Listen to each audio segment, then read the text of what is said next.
وہ چاہتا ہے کہ تم اسے مناؤ، تبھی تو تمہارے دل میں اس کا خیال آ رہا ہے۔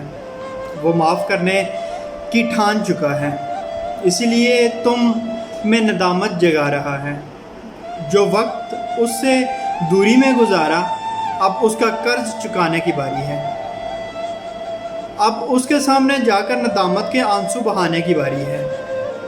وہ پہلے ہی راضی ہو چکا، تبھی تو اپنے در کا راستہ دکھایا ہے۔ تمہیں تمہاری ہی چاہت میں توڑ کر اپنے دربار میں لایا ہے، مگر اب وہ چاہتا ہے کہ تم توبہ کے لیے ہاتھوں کو اٹھاؤ، چند آنسو بہاؤ، سر کو سجدے میں جھکاؤ اور وہ تمہیں تھام لے۔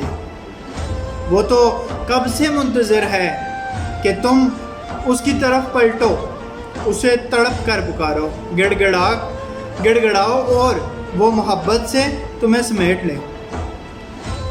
وہ اپنے کسی بندے کی فریاد ان سنی نہیں کرتا، وہ محبت سے پکارے جانے پر دھتکارتا نہیں ہے، وہ دعاؤں میں اٹھنے والے ہاتھ خالی نہیں موڑا کرتا، وہ اپنے در پر آنے والوں کو بے آسرا نہیں چھوڑا کرتا۔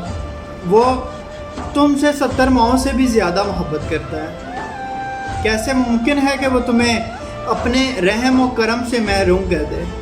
وہ تمہیں خود تک لایا ہی اسی لیے ہے کیونکہ وہ تمہیں اپنا بنانا چاہتا ہے، اور پھر جسے رب مل جائے وہ دونوں جہانوں میں سرخرو ہو جاتا ہے۔